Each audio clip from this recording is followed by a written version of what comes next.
بسم اللہ الرحمن الرحیم۔ تحفہ عالی مدد، یقیناً آپ سب خیر و عافیت سے ہوں گے۔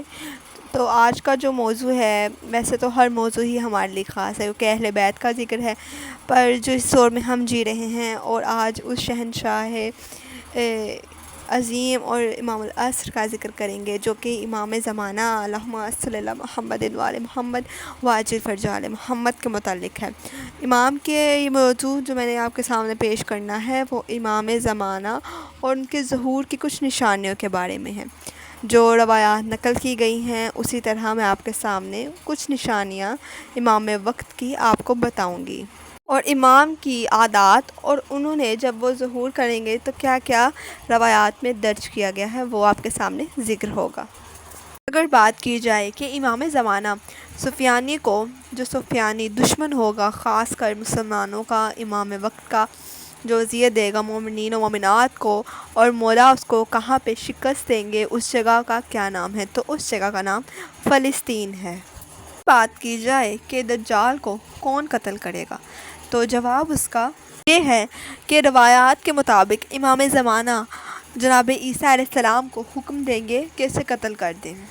اگر بات کی جائے ایک سب سے اہم سوال کی کہ اصحاب کہف کیا امام زمانہ کے ساتھ آئیں گے، یعنی کہ وہ بھی آئیں گے اس دور میں، تو جس کا جواب ہے جی ہاں، روایات کے مطابق بالکل وہ آئیں گے۔ اس کتاب نے امام زمانہ کی حکومت کی سب سے پہلے بشارت دی تھی، تو جو سب سے پہلے بشارت جس کتاب نے دی تھی وہ توریت تھی۔ یہ جو مسئلہ ہے، مسئلہ غیبت، کیا یہ صرف ہمارے بارے میں امام زمانہ تک کا مسئلہ ہے، یعنی کہ یہ صرف ان کے ساتھ یہ مسئلہ جڑا ہوا تھا کہ کسی اور امام یا کسی اور انبیاء کے ساتھ بھی جڑا ہوا تھا؟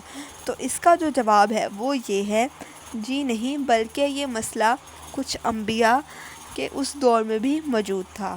امام زمانہ کی غیبت میں وہ کون سی دعا ہے جو ہمارے سے باوقت ظہور زندہ اٹھا لیا جائے گا؟ وہ دعائے عہد ہے، جو اگر ہم پڑھیں گے، جس کا عمل یہ ہے کہ اس کو 40 دن پڑھنا ہے۔ وہ مفاتیح الجنان میں آپ اس کا عمل دیکھ سکتے ہیں۔ اور سب سے پہلے جو شخص امام زمانہ کے ہاتھ پر بیعت کریں گے، پہلے جو شخص ہوں گے وہ ہوں گے حضرت جبرائیل علیہ السلام۔ تو جبرائیل علیہ السلام کے بعد وہ کون سے لوگ ہوں گے یا کون سے اصحاب ہوں گے جو امام زمانہ کے ہاتھ پر بیعت کریں گے؟ وہ امام کے 313 خاص ترین اصحاب ہوں گے جو جبرائیل کے بعد ان کے ہاتھ پر بیعت کریں گے۔ غیبت میں امام زمانہ نے خود کس عالم دین کو خط تحریر کیے تھے؟ 3 خط۔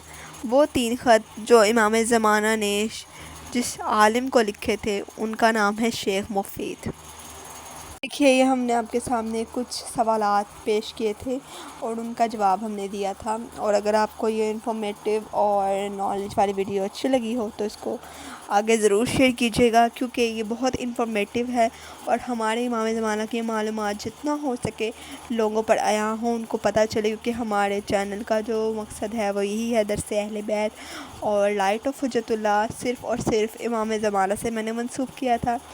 تو آپ ضرور اس ویڈیو کو شیئر ضرور کیجیے گا تاکہ اور لوگ اس علم سے محروم نہ رہیں، اور یہ روایات اور یہ سوالات ان تک ضرور پہنچیں، اور ان کے جواب بھی اس ویڈیو میں ہیں وہ بھی ضرور پہنچیں۔